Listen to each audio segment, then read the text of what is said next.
But for now, let's take a different kind of trip around the metro with the electric tricycle or e-trike and learn a little bit more about the people behind it. When you go up, you always need to help one up. So if you're one person that actually move forward one step, I think it is your responsibility to actually pull another one up with you. So that's kind of like the culture that we have here. A lot of the people that actually come in to want to join Emotors, they really want to take a look at something that is beyond themselves. Because doing this actually gives you more meaning.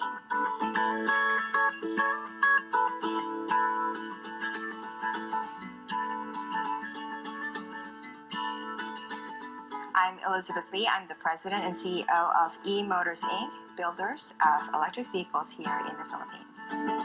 Emotors is a social enterprise. We started this in 2012, so this is our 5th year. Its main goal really is to do 3 things. One is to help with poverty alleviation directly with livelihood. We teach you how to use our e-shuttles, our Zoom e-shuttles, to actually help augment the income that you already have. Second is these are built here by Filipinos for Filipinos, so local employment is a very strong advocacy of our company. The third is climate change mitigation, because the world is actually now looking at electric vehicles. It is the future. It's not if, but it's when.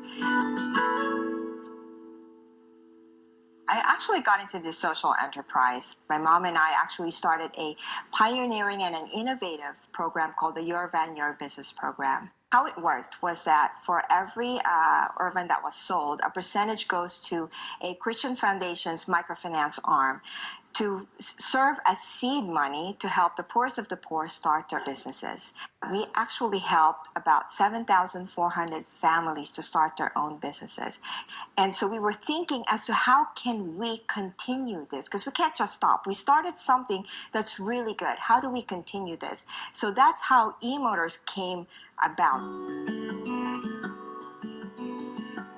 I was also the head of the president of CAMPI, Chamber of Automotive Manufacturers, for 7 years. I love what I did, but there was something that was missing. People thought I was nuts, that I was crazy, starting this social enterprise to what? Tricycle.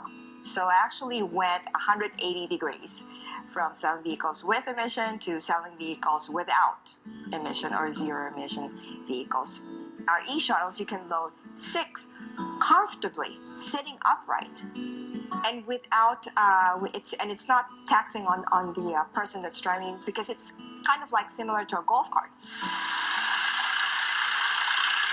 So in the Philippines, we are so inundated with pollution every day, and we have 3.5 million tricycles roaming our streets nationwide. And it's not because tricycle drivers want tricycles or polluting tricycles. It's because they don't have a choice. If you're going to use that one motorbike 5 days, Monday to Saturday, 5 days in a week, 12 months in a year, that one motorbike actually spews out 2 tons of CO2 or carbon dioxide into our air.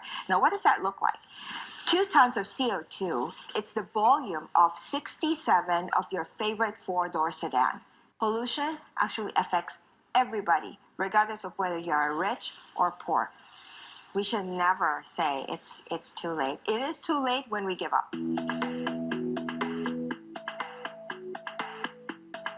They actually understand that they can make more money because they can load more people safely. Second, it is stronger. Third, they can save the cost of loading your e-trikes with electricity is actually costing them less than if you were to load their current tricycle with gas.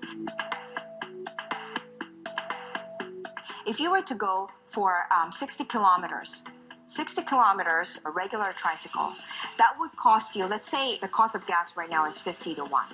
You will need 3 liters of gas to go 60 kilometers. So that'll cost you $150.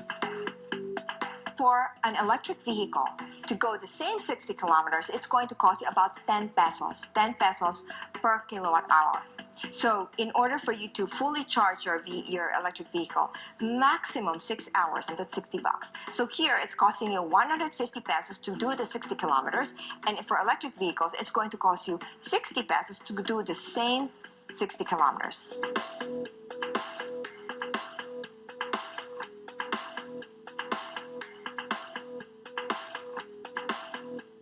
Our clients actually range from corporates all the way to LGUs to TODA, to tricycle drivers or associations. So for example, here in BGC, tied up with a company, the company actually is using this to serve the transport needs of their tenants and their tenants' staff.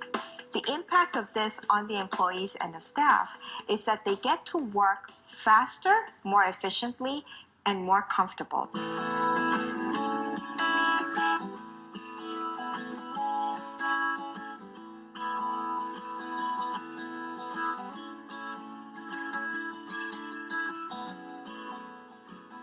Yung the best part ng trabaho ko, at the end of the day is kasama ko sila, yung relationship namin sa isa't isa. Apart from the environmental thing, the whole livelihood thing wherein we are able to uplift a person, we are able to provide jobs and livelihood. I think that's the most important part of it.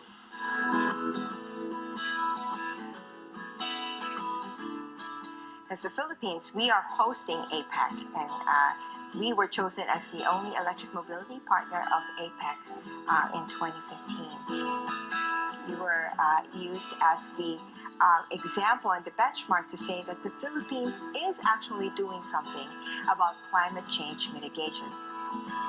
We were really very much honored, and that we were chosen as the Green Company of the Year by Asia CEO. So my vision actually is to have to encourage all LGUs, every cities, to actually use electric vehicles, to empower the TODA, the micro entrepreneurs, to use electric vehicles in their cities, so you lower the carbon footprint. Each person has the power to help somebody else.